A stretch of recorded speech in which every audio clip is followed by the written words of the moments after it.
Hi, this is Enrique Montiel. Welcome to the Champion by Design Power Hour. I am the creator of Champion by Design, a world's science-based program for tapping your full human potential.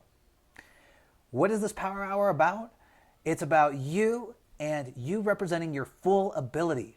Here's something I've learned over the years. It's that if you want to get the most out of life, you not only have to push yourself harder, but you have to do it smarter. See, we only have a limited amount of time in our lives. Only a limited amount of time that we have in the sense of life energy. If you use it wisely, you can create miraculous things in your life. Champion by Design. You want to be the best. The only way to get there is to be your best. What is the 1% that makes 100% of the difference when it comes to you being on the podium? If you shaved 1/1000th of a second 10 times in competition by being smarter, Not trying to do it harder, you would save the difference between gold, silver, bronze, or none. Champion by Design. a science-based program for tapping into your full human potential. Fully tested, World champion approved. Unstoppable success at every stage of life. visit championbydesign.com. championbydesign.com. Hi, and thanks for calling in to the Champion by Design and Power Hour. I'm excited to have this call with you and share with you a little bit on this very important topic right now at the end of the year, and that is, what is the secret to kicking ass? That's what we all want to do. It is what the name of the game is all about. And there's some things that you can do because success leaves clues. If you want to be successful, especially at the ultimate level, from personal experience, I want to tell you, you got to immerse yourself around the best of the best. Not just those that are winning 80% of the time, even 90% of the time, but do whatever it takes to be around that very upper top echelon that is on a streak, like a Jordan Burroughs who pulled 69-0. These people are doing something extra special. And it's at that level that you have to focus on what it is you're doing when it relates to translating your performance on the mat. This is a call to parents and a call to coaches. You've got to train like a professional. You've got to make the concept of a career athlete not just something that you are going to dabble with and play with, but that you're going to be all committed and immersed in. And you've got to take care of making sure that you're feeding not just the physical body, but the emotional heart.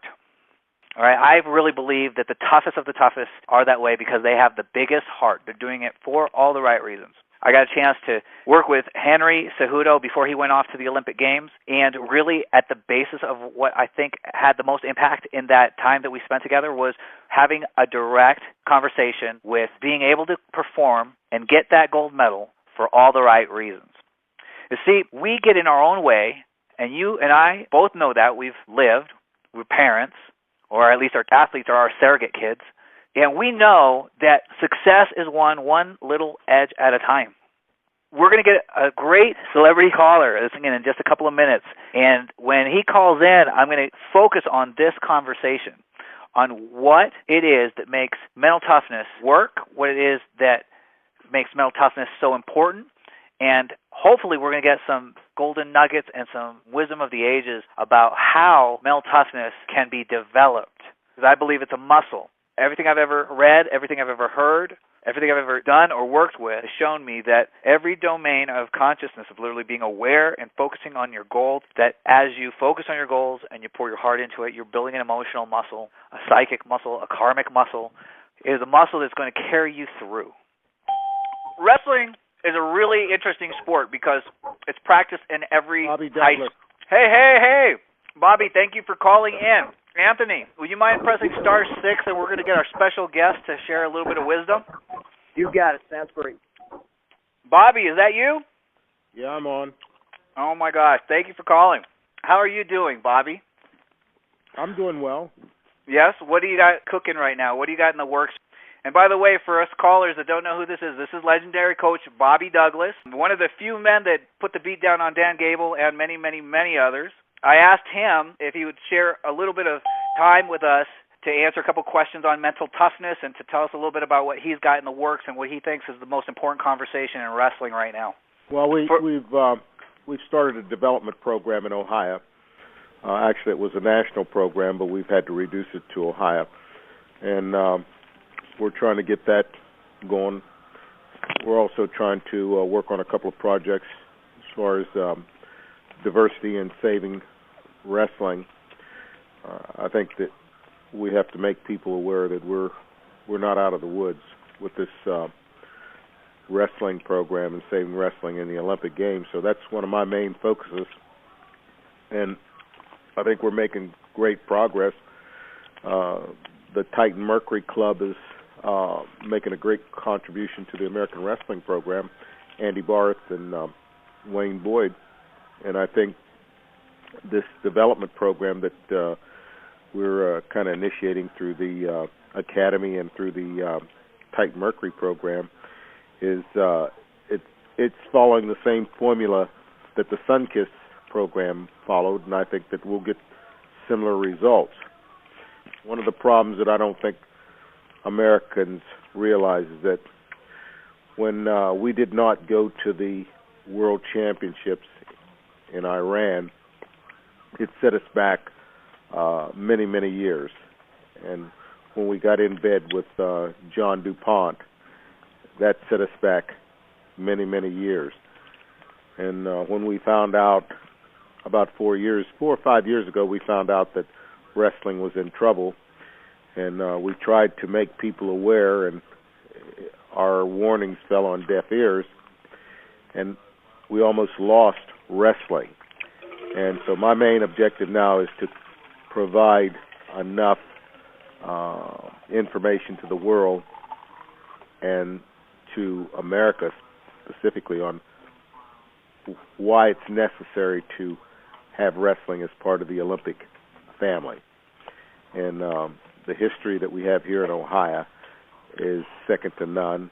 And our program with the Academy and with the Titan Mercury program, we need to get some other people on board, and we're working with the Hall of Fame to really showcase wrestling and its diversity and how it can really impact communities as far as education, discipline, etc.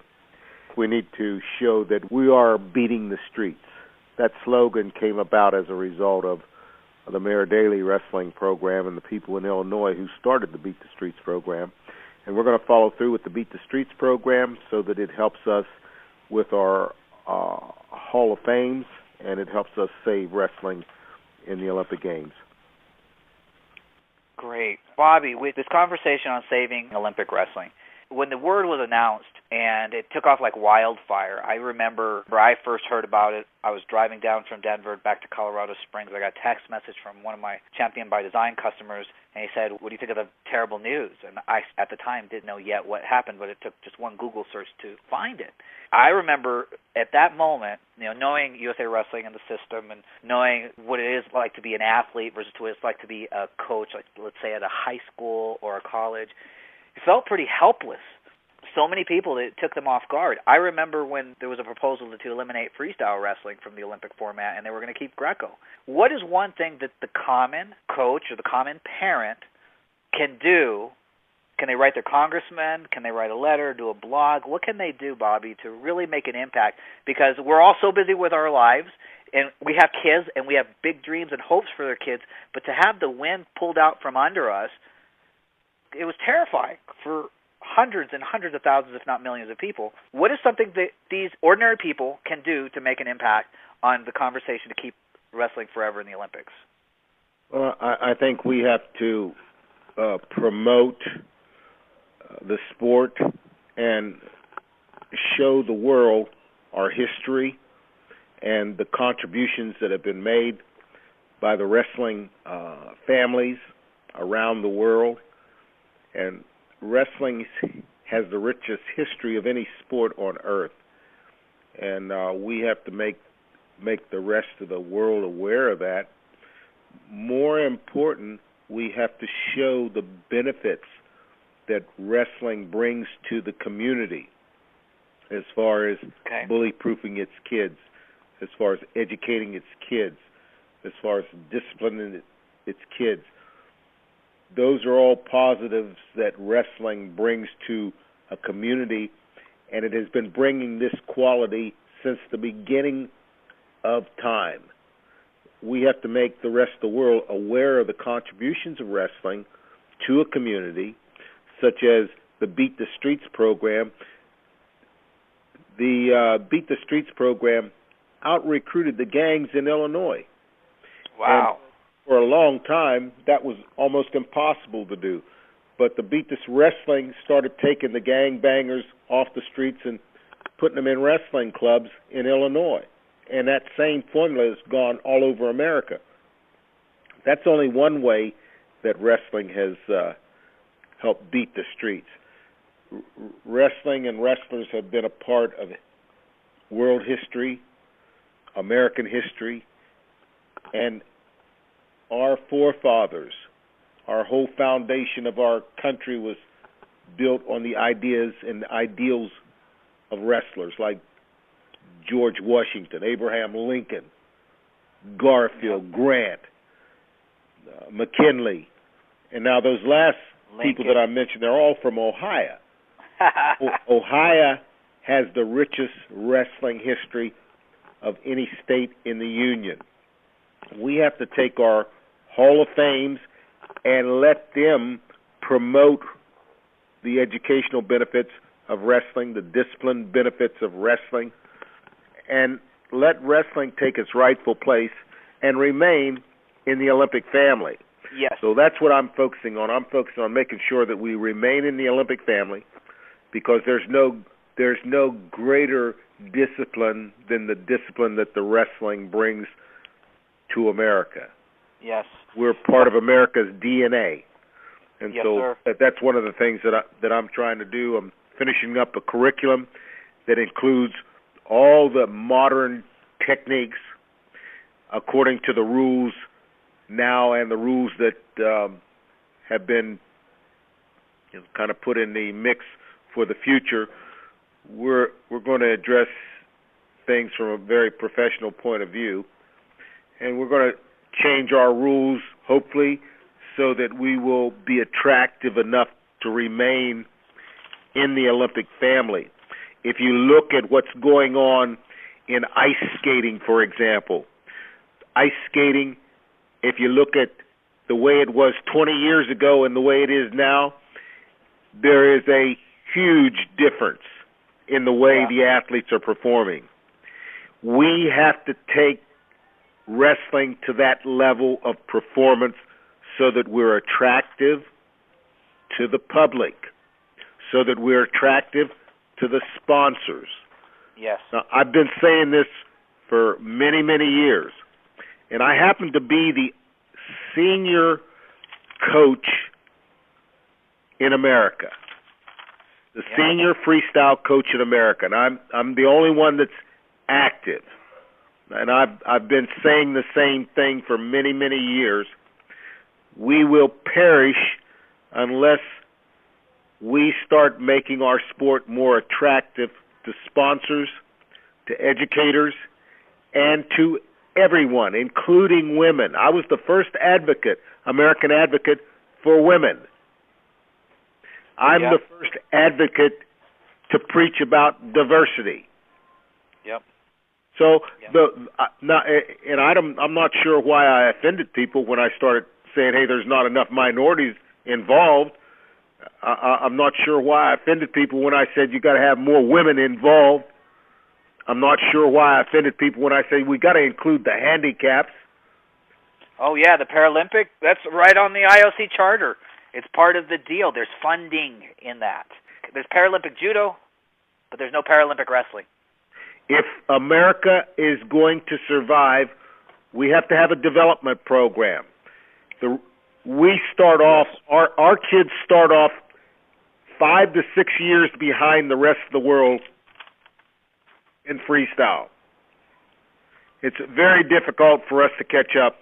I got a question for you. I was in a room, Bobby, one day at one of the summits that Zeke Jones, national teams coach Zeke Jones holds. you made a comment to an entire group that I remember everyone from Brandon Slade, I believe I saw John Smith there, Mark Manning, Jordan Burroughs' coach was there, everybody was there, Kenny Monday was there, and you put it down on the line. And I want you to remember, this call right now, we have parents and coaches on the phone. It's a grown-up conversation about what it means to really kick ass in this sport and why it's such a kick-ass sport. You said the most unpatriotic thing an American can do is not wrestle freestyle and Greco, or freestyle or Greco, not go for representing at the international level. Can you talk about that for a minute? I can't recall the conversation at the time. Rather than trying to elaborate and pull up something from past memory, I believe that in order for wrestling to reach its greatness, America has to play a major role.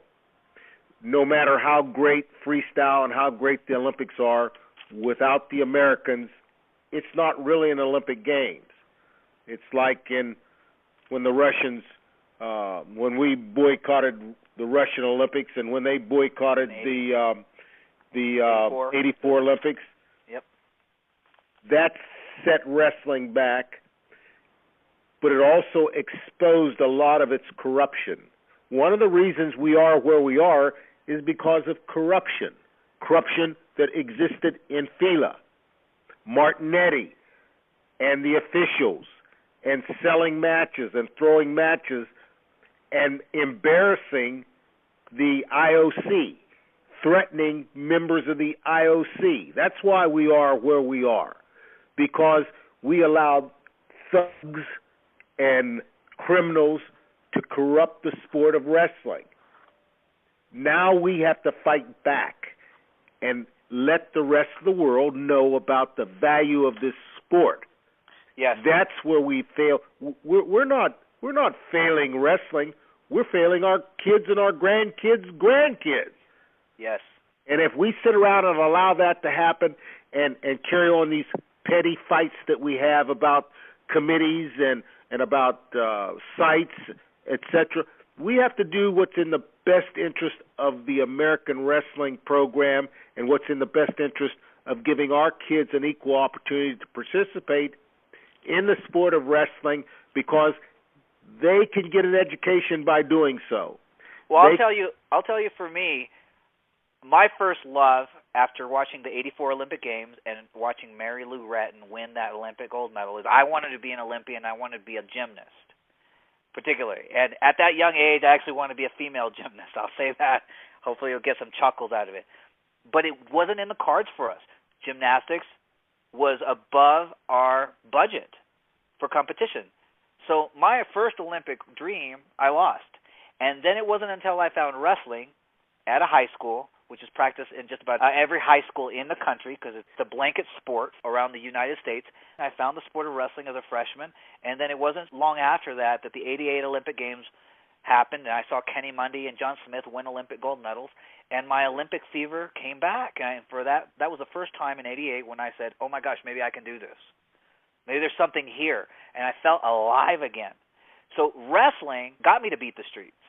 I identify completely with your story, and I know that it happens every day, and we'll lose that outreach if it gets pulled from the Olympic Games. Here's what we have to remember. We have to remember that wrestling's made the greatest contributions to civilization. Wrestlers and wrestling has played a major role in every great civilization. Yeah. And our civilization, America, if we don't play a leadership role in saving wrestling, wrestling will certainly die. America has to step up to the plate, and we have to change some things. If we changed and tweaked our high school rules so that it helped our freestyle efforts, Yep. if we tweaked our college rules so that it helped our freestyle efforts, we would dominate the world. The world's afraid of that. They realize that if we really mobilized and changed our rules so that if America really wanted to win the Olympics, we could do it. If we change our rules around a little bit, we would dominate the world. We used to do that. Yes. The world's afraid of that. But most of the people that feared the American effort, they're all gone. So we're dealing with now the Russians and the Stanzas and the Iranians who control the rules, and they make the rules up so that it really doesn't benefit the Americans. And they know about our college rules, and they laugh at us. They're so happy that we don't change our rules so that it helps our freestyle effort. If we ever did that, we would dominate like we used to do. I believe it. People don't realize that America used to dominate. We used to win like 6 or 7 gold medals in the Olympic Games until the Russians and the communist countries and the Iranians and the Turks got in there and made the rules up so that everything was – they weren't worried about beating each other. They were mostly worried about beating the Americans. Yeah, we forget over the generations, you don't remember those roots. I agree with you 100%.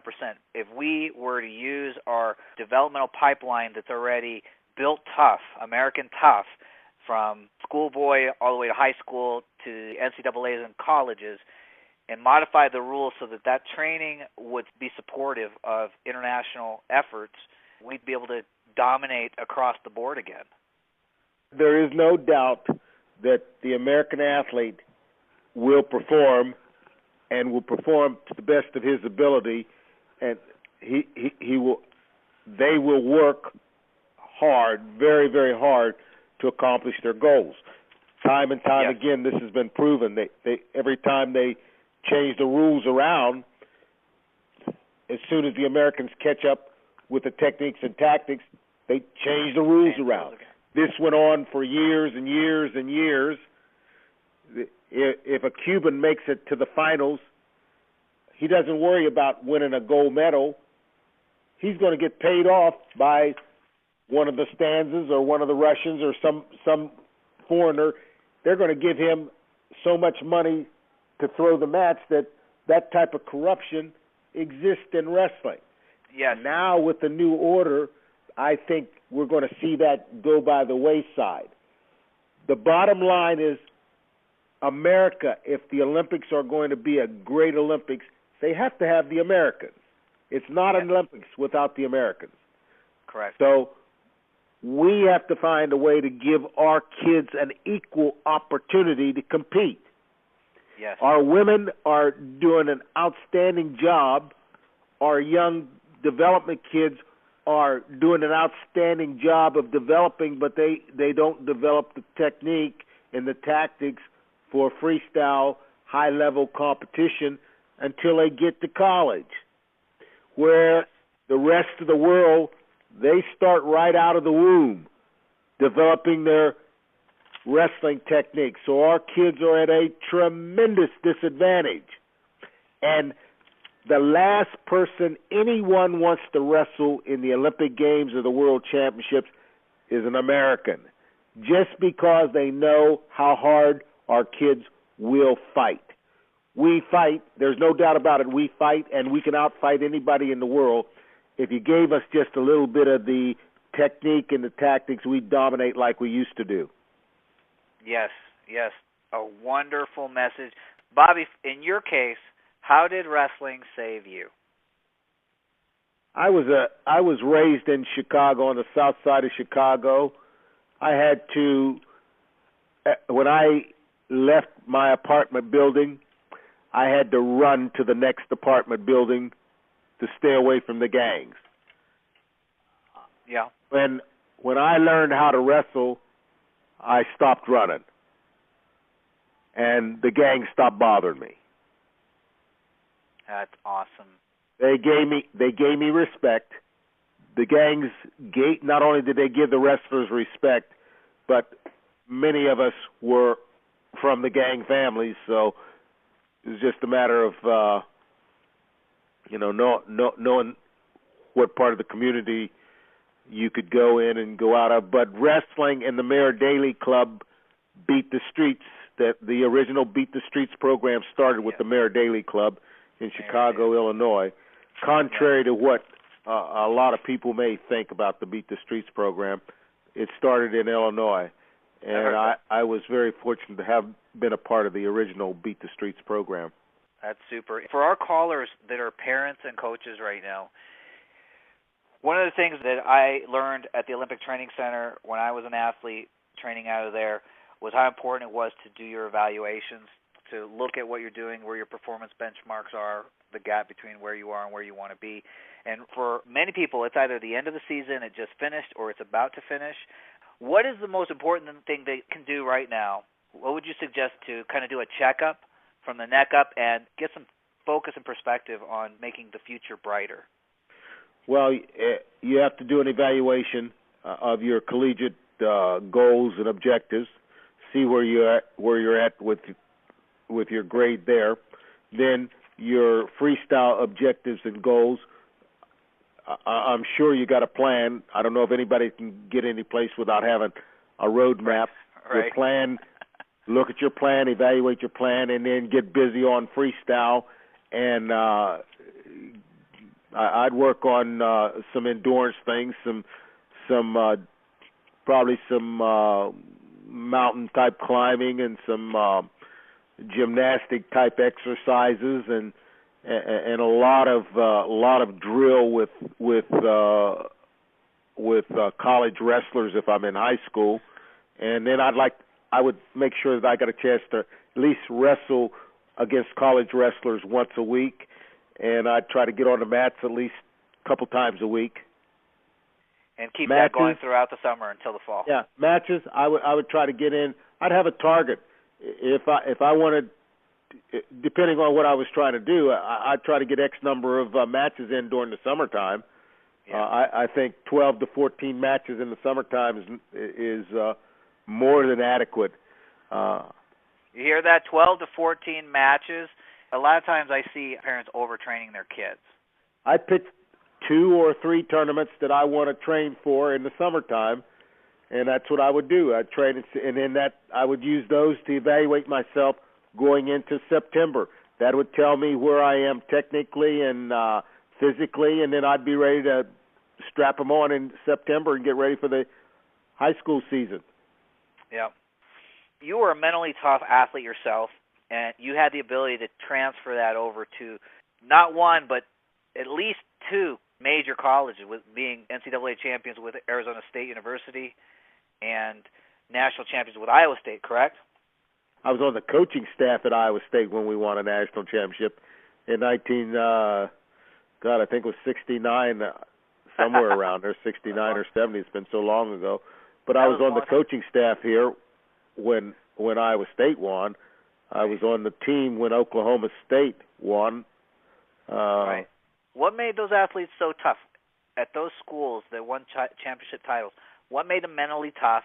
How did you get them to be so mentally tough and pair that up with great training, of course, great tactical training? Talk to us about the mental toughness aspect, because I know you've been a big supporter of that, autogenics, self-suggestion, and many other things. Without being able to control your mind, you can't control your body. So without going into a lot of terminology about autogenics and and motivation and all those things, I believe that the greatest motivation comes from self-motivation. Once an athlete falls in love with the sport, motivation is not a problem. And he will, all those things about training, everybody has their ideas about training. Some training methods work for some. Yes. Other training methods work for others. There is no one way to do it. The importance of having a strong mental fortitude and being able to do hard training is one of the keys. You have to be able to train hard. And a lot of guys, when it comes down to hard training, they can only train so far, and their body and their mind will allow.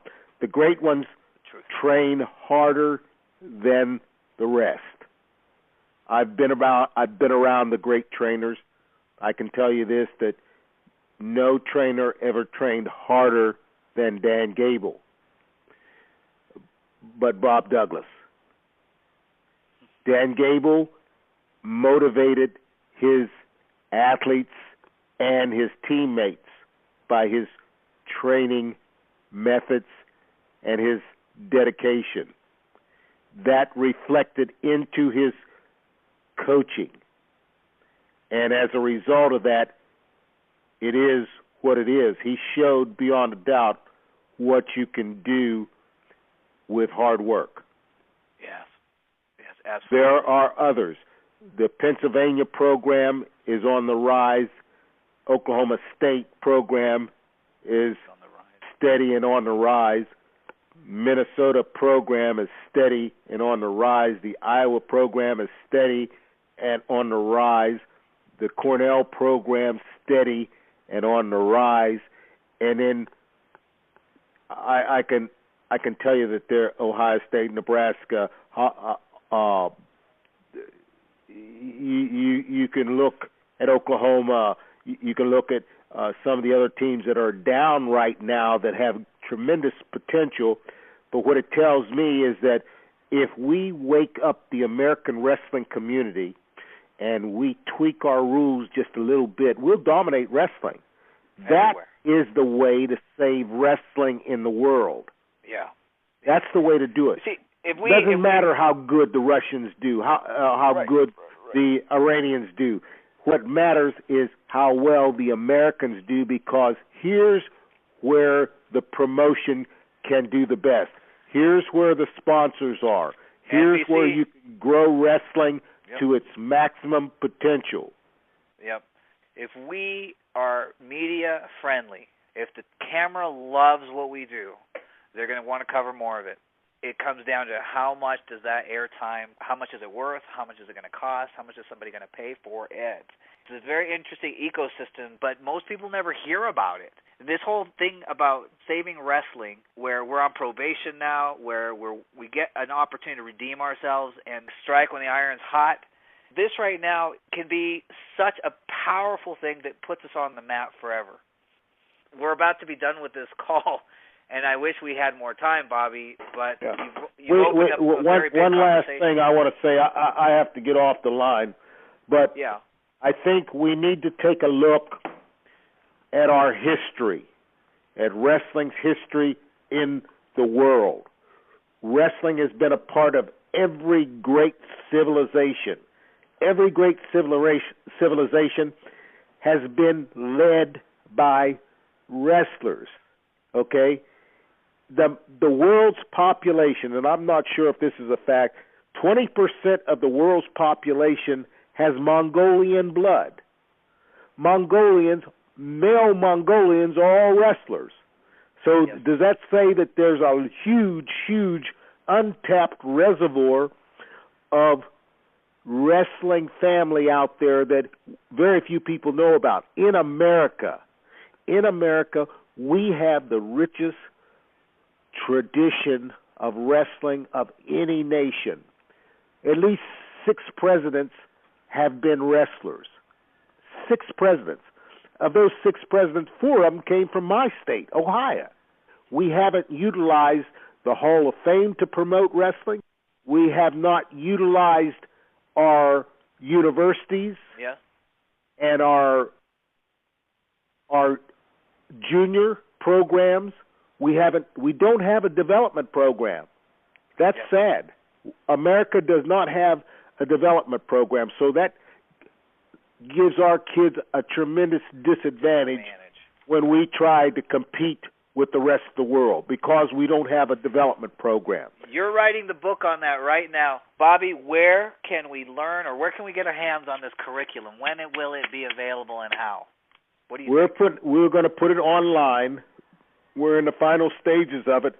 I need to see how they're going to interpret the new rules before I put the finishing touches to it. Oh, great. So it's closer than farther away. It's very close. Once I got to see the championships and see how they're going to call the new rules, and then I can wrap it up. I have 90% of it complete. I've got the technical piece. That's exciting. I've got the tactical piece. I've got the historical piece. And the only thing that I'm lacking is the rules piece. Once we get the rules, we'll wrap it up and we'll put it down electronically. Yes, yes. Oh, Bobby, thank you so much for calling in and spending this much time with us, answering these questions and coming from your heart. So let's wrap this call up. Do you have anything else to say, Bobby? I think we're good. I would just say this: if wrestling is going to survive in the world, America is going to play a major, major role in that. Yes. Wrestling is part of America's DNA. We owe it to our kids and our grandkids' kids that we allow our kids to have an equal opportunity to compete for the gold. I don't have an agenda. This is not for Bobby Douglas. This is for our kids and our grandkids. This is for America, not for me. Our kids deserve to have an equal opportunity to go after the gold. And I'm going to do everything in my power to see to it that they have that opportunity. I'm going to leave mine down electronically. Bobby, we thank you for your contributions, not to wrestling, but to humanity, because I know that you've gone the distance. I even heard Dan Gable share a similar message when he spoke to the world team. It was the Olympic team. It was on the last Olympic year, 2012. And he has to please, we need you, each and every one of you, to be a player in the conversation for wrestling at the highest level. We need your help. Wrestling is in crisis. And this is before we lost wrestling, of course. And it is a common theme. If you are in this lifestyle long enough and you play it big enough, you realize you have to give back to it. And whatever you give back is going to be pennies on the dollars that paid you, because that's what wrestling does. I just want people to be aware we are not out of the woods. Wrestling is holding on a thin thread, a very thin thread, and the teams that we're in competition with, they're spending millions and millions of dollars to try to replace wrestling. Yes. And we can't let that happen. Yes. Yes. So callers, thank you for listening. I'm going to send you a special offer. Make sure that your email is current at championbydesign.com so that you get this information. I'll send a little note that wraps this conversation, maybe some suggestions as to how you can impact wrestling and saving wrestling. There's a lot of opportunity to be a player in that conversation. And at the same time, of course, focus on those that you're training to help make sure that they're the best they can be and give them the opportunity to have a future by keeping wrestling in the Olympic Games and wrestling for life. Thank you. Let's wrap it up. Until next time, have a great night. Be championed by your own design. Champion by Design. You want to be the best. The only way to get there is to be your best. What is the 1% that makes 100% of the difference when it comes to you being on the podium? If you shaved 1/1000th of a second 10 times in competition by being smarter, Not trying to do it harder, you would save the difference between gold, silver, bronze, or none. Champion by Design. a science-based program for tapping into your full human potential. Fully tested, World champion approved. Unstoppable success at every stage of life. Visit championbydesign.com. championbydesign.com. Success in life is the result of action on the tracks of an effective plan. That your passion, your heart, is a muscle that you can develop, and it is the genesis of your genius. I want you to think about how important your life is and make a commitment to yourself to not settle for anything less than you can be, to design your life into the masterpiece it deserves to be championed by your own design.